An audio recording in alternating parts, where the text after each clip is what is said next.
Aujourd'hui, je vous fais visiter la station RATP dédiée au tournage de cinéma. On est à la Porte des Lilas à Paris. Cette station est interdite au public, sauf que moi, j'ai un pass VIP. Et ouais! Karine, tu es la Madame Cinéma à la RATP. Alors Meryl Streep, Kevin Costner, Sophie Marceau, t'as dû en voir du beau monde. Oui, et ça fait très longtemps. C'est un lieu qui accueille à peu près 5 tournages par an. Parce que la station, elle est utilisée surtout pour des besoins de mise en scène particuliers.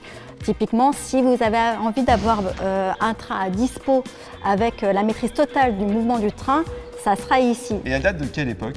Alors, la station, elle date des années 30, donc elle a une vraie vie avant le cinéma, donc elle a été utilisée pour une voie navette, et après, au fur et à mesure des années, elle a été dédiée au tournage, et donc avec cette station-là, on va pouvoir faire circuler le train de la station Port des Lilas à une autre station qui s'appelle Axo, qui est une station fantôme. Elle nous permet quand même d'avoir à peu près 1 km de tunnel pour tous les mouvements de train.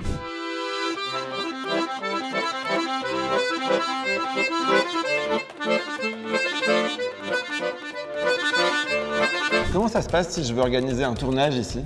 Eh ben, c'est très simple, on m'envoie un mail avec le descriptif du film, avec un scénario, le détail de la séquence, et à partir de la séquence, on va étudier la faisabilité du tournage. Et là, on va proposer aux producteurs, aux réalisateurs, à la mise en scène de venir faire du repérage pour se mettre en immersion dans le décor et pour qu'ils puissent imaginer comment ils vont tourner leur séquence.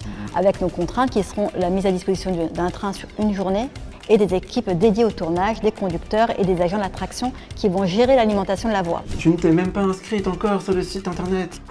C'est la première réplique de ma carrière d'acteur, je stresse. Alors, on propose la ligne 3 bis, notamment la voiture centrale qu'on va pouvoir privatiser toute la journée pendant les prises de vue. À savoir, vous allez pouvoir être à 50 personnes dans la voiture toute la journée. Parce que ça permet quand même d'avoir une voiture privatisée et de pouvoir avoir un défilement de station. Sachant qu'on peut changer le nom. Ah, on peut renommer la station à sa convenance. Les cadres publicitaires 4x3, pareil, on peut les aménager en fonction du film. J'ai l'impression que transport public et cinéma, ça fait plutôt bon ménage. Ouais, et le cinéma et la RATP, c'est une belle histoire.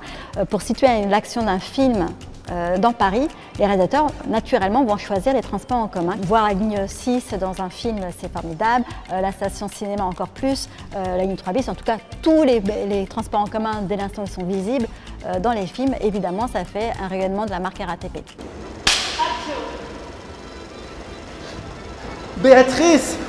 Où pars-tu comme ça? À Clermont-Ferrand? Oh, mais la RNTP ne commence pas avant le 17 octobre. Et en plus, tu ne t'es même pas inscrite sur le site internet. Coupé. C'est un peu surjoué quand même, mes vannes. Ah bon? Ah bon.